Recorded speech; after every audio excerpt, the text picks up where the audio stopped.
In this week's Robinhood breakdown, we're staring at a weird combo. Absolutely dead silent headlines, a surprisingly polite green candle, and an options chain that looks way more excited than the newsfeed does.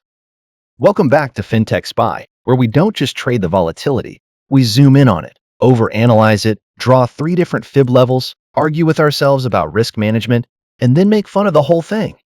If you're new here, hit that subscribe button for more chaotic fintech breakdowns, terrible market analogies, and occasionally accurate memes. Let's hop right into Hood. Quick reminder, I am not a financial advisor. This is not financial advice. If you're making real trades based on a parody segment, you probably shouldn't be trading. This show exists purely for entertainment, education, and the shared coping mechanism of watching candlesticks together while pretending we're emotionally stable. Absolutely, all quiet this week on the analyst front. No new initiations, no target hikes, no downgrades, just the same models humming in the background while price does its thing. With earnings starting to creep up on February 10th, you can almost feel the calm before the think piece storm. This is the part of the cycle where the bears usually dust off their concerned expert voice and start showing up with fresh notes about valuation, user growth, or whatever line item looks the ugliest that week. For now, though, analyst land is just quiet, and sometimes no new hot takes is exactly what gives the chart room to tell its own story. On the pure news side, it's the same story, radio silence. No big corporate announcements, no surprise filings, no last-minute drama. Just Robinhood doing what Robinhood does, letting the chart and options flow provide the entertainment while the press releases take a week off. With nothing new dropping into the feed, every tick on the chart is being driven more by positioning and sentiment than headlines, which makes the upcoming earnings window feel that much more loaded. On the weekly chart, we've finally got a nice, healthy green candle instead of yet another episode of down but dramatic. If the rest of the week keeps this tone, we could easily end up pressing back toward that 124 fib level, which is where a lot of the prior fun lived. Like a bunch of other names right now, both RSI and MACD are already reset or getting very close, which is exactly the cocktail you want if a bigger move is loading. When momentum is cooled off and the trend decides to point up anyway, those green candles can travel a lot farther than people are ready for. On the daily chart, we're continuing a proper stair climb up, higher highs and higher lows for the past 3 sessions. It's exactly the kind of structure you want to see if you're trying to argue this is more than just a dead cat bounce. We are creeping up toward overbought on RSI, but that doesn't have to be a bad thing.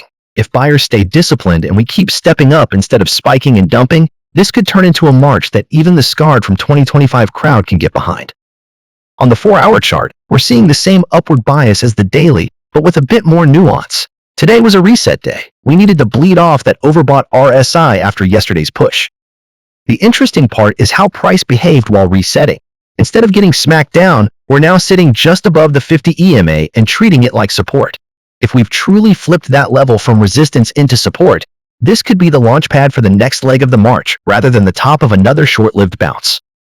Looking at the January 16th options chain, the implied move has pulled back by about $3 in either direction since earlier in the week.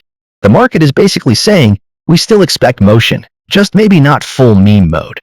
On the put side, not much has changed. There are still around 14.7 thousand contracts at $110 and about 12.4 thousand at $115. That's the crowd quietly hedging the idea that we might drift back into the low 110s if things cool off. On the call side though, things are getting louder. 120 now has about 29.8 thousand contracts, up roughly 9,000, and 125 is sitting near 29,000 as well.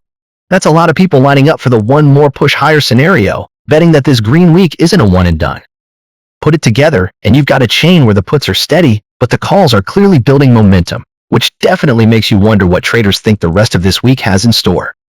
For Hood traders, this week feels like a quiet gear shift instead of another episode of full-blown chaos. Analysts and headlines are on mute, but the weekly just printed a solid green candle. The daily is stair-stepping higher, the 4-hour is flirting with turning the 50 EMA into support, and the options chain is quietly loading up more and more calls.